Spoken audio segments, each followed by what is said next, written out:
would be very important for everybody to kind of think about. Beautiful answer. One of my favorite authors is Viktor Frankl.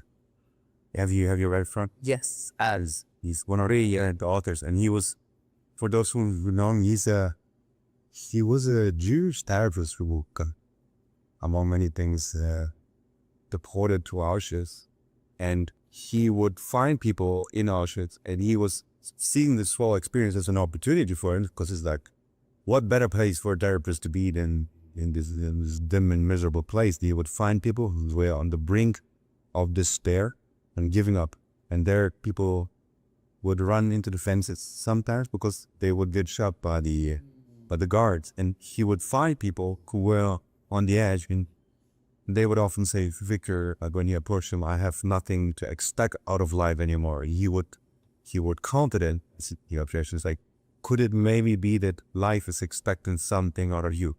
Which aligns perfectly with what you just said, the idea of not asking, what do I want, but why am I here? And what is this skill maybe that I could have or develop or deploy in order to find unique responsibilities that are just mine to take care of? And he would have then conversations and find out there's maybe family member who nobody would take care of, but they wouldn't do it. Maybe it was a book nobody else will write because nobody is interested in it. I like the idea of like unique responsibilities that otherwise would be neglected. Like, what is a book or a particular form of philosophy that really has impacted you on your way? I mean, what is your relationship with books or education? So Yeah, I think after universities definitely fell in love with actually listening to books. I have a bit of ADHD. It's hard for me to kind of really just open up and read, but listening to books, I can be doing a lot of different things and keep on intaking that knowledge. Viktor Frankl, the Art of Meaning, definitely is one that impacted me a lot, just like you mentioned, because how is it impacted? I think it was at a time where I was quite confused about what is the meaning of my life. Yeah. Because I always thought, though, what is it about? Is it just about money? Is it just about getting happiness? Is it just about optimizing for dopamine? Then, you can take a heroin shot and you've maximized you super fast. So why do we get up in the morning and I should go through this? And I think over there, it was an extremely important book because just like you mentioned, in a concentration camp, it is the most difficult question to answer of why should I still live in such horrible conditions? And when life is so grim, what is the meaning of my life? Why should I still fight to survive? And what you just mentioned right now was so beautiful, which is your life has meaning because you are so unique in the terms of how you can impact this world. And the fact that he fought so that he could tell the tales of everything that he learned gave him so much meaning in his life. And I think that's what made me understand a lot about myself and how unique I am as an immigrant that comes from a country which doesn't have a much to a country which has a lot to offer, and how I can impact certain ways and certain people, and what are the different unique sets that I have, how can I impact my friends and family. I think that was really motivating because then it sent me down this journey to really understand who I am. Because we are all so unique, but we completely forget that because we give ourselves titles. Oh, I'm a software engineer. I'm a senior performance marketing manager. And there are 1 million other senior performance marketing managers out there. And you just think, oh, that's just who I am. But that's just the tip of the iceberg. And afterwards, there's this very good book, the Big Five for Life. And that's also a really good book because it kind of gives you the analogy of a safari, that if you go to a safari, you measure how good your life is based on how much of the big five did you see, the the giraffe, the elephant, the lion, the hippo, and so on. And that's how you judge how good the safari was. If you saw none of them, you had a terrible safari. If you saw a lot of them, it was a really good one. And then it asks, if you were on your deathbed, what would be the 5 things that you really would have loved to have experienced a lot, that you would have said, that's an amazing life. I really liked this life. And that kind of puts it in perspective of, okay, what were those 5 things that I feel really meaningful, happy, want to maximize in my life? And then you can kind of shape yourself around it. I love that we started this podcast with you mentioning that one of the things that made you stand out was many people had your name, but you were interested about adding the meaning to your name based on your own personal journey, so to say. What would you say now, knowing what you know? What do you think is your meaning, and do you feel we've accidentally engineered a society that optimizes for pleasure or for money rather than for people engaging their meaning? Because I've received a lot of weird advice recently. I believe that what I'm working on is exactly what I was born to do, and whatever consequence of me following the dictates of that voice is fine for me. Anyway, and it's like, but I get a lot of advice for people, for instance, that do this, that you would get more money. It's why you should be not go become a chief revenue officer, set up a company, make a lot of money. But I feel like pursuing my personal task and doing what in my world, what God told me to do, is much more closer to my own philosophy rather than following these other things. What is your relationship with your own meaning these days? What do you think is your task right now? Yeah, I would say, even as a pretext to that being able to find the meaning of your life, money plays a big role in that. In this day and age, money gives you freedom, and it really depends on you what you do with that freedom, but it allows you freedom to experience exactly the experiences that you want to be having, to even figure out in the first place of what is the meaning of your life. Because if you are pretty strong financially, you're not going to be able to do stuff which is going to really bring you those answers. So sometimes doing things which might not feel meaningful to you or feel like, grocery delivery was definitely not, I think, why I was, born. Something that I feel I was very super passionate about. It was a problem that I thought that could be solved. But I think solving that problem or There are definitely some tasks in my day where I'm like, it's not the meaning of my life. But I think, but if I experiment into the myth, I think it's still meaningful. It's like if you have the story, which is like when we talk about the others, if you would write this book for your son or your daughter, and the first chapter is about finding on who they are. That's a story pretty much, and people are able to.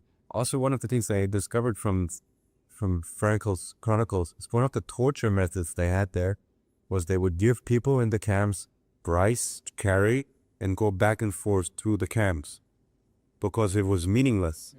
And they felt that this was one of the most torturous things you can do to a human being, is like have them do stuff that is deprived of meaning. But for instance, Nietzsche said, like, if your life has a lie, you can endure almost any half. So even if it's the grocery delivery by bike to rain or whatever, if it's serving the story you're writing, it's infused with meaning, right? definitely. Interesting.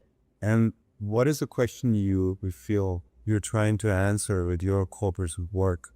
That if you would imagine your autobiographies in the writing that, and I'm as a reader discover your life book, what would I feel is that that's a question that drove Saad, that he explored through his actions. Does this make sense? I think it's building on the previous conversation that we were also having. Discovering who you are is definitely something that drives me, because you only discover who you are when you are outside your comfort zone, or when you achieve the goals that you think will bring meaning to your life.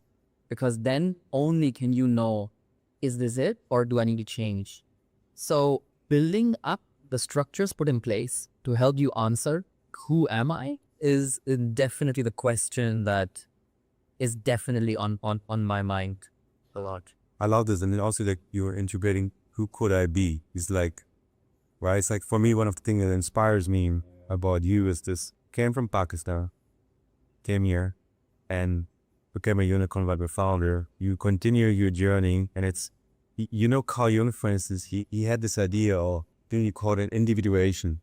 The idea that the purpose of your life is that your ideal version already exists and your actions are chiseling away unnecessary marbles, so to say. Is that people generally maybe underestimate like what they could be if they actually follow these impulses, door crushables, and start these kind of ventures. And what would be a message for somebody who's about to join from a foreign country to go to Germany to make their own luck, so to say, or pursue their calling? What would be some advice for somebody who's at the very beginning of that journey? I'd say Germany is a country with amazing opportunity. This is a country where you do not institutionally have any barriers to what is possible. There are a lot of other countries such as, Saudi Arabia or so on, where you can't get the nationality. It's very hard for you to actually start owning pieces of land, etc. Germany is a country where you can integrate within the society, coming as an immigrant, and where hard work is rewarded because they have a merit-based system. A merit-based system. And this week, like, let's talk about current leadership a little bit before we move to the last sector. Yesterday in New York, mayor won, which is like, what's his name again? Zoran Mamdani. Yeah, interesting. And there were some funny memes ruminating on the internet, showing him as a more of a socialist or communist kind of person, which is a not merit-based system, which is like based rather on an equity, where we have the top-down government and they are reorganizing how things are. And what do you make of the current leadership in the United States right now? And who's maybe somebody that inspires you, and who is somebody that worries? Yeah. I would say if the job of a politician is to express the concerns of the people, then Mamdani has done a phenomenal job of expressing to the entire system over there what the people want. And that's why he was also able to win such a large majority, because he really zoned in on what are the concerns of the people, how to execute them. I think we will see as soon as he starts to take in action. But doing what he's been able to do has been inspiring for sure. It's 33 years old and has basically not come from a very wealthy family or so on. It didn't have the backing for a lot of billionaires. So I think he can definitely be one. Certain aspects of him can be inspired over there. I think the politicians that are using xenophobia, hatred, fear to gain influence over people, it's definitely very effective. But that is definitely what's concerning as well, because at the end of the day, it's very easy to keep people divided and keep them hating on each other to make the focus completely go away from actual issues that are facing them.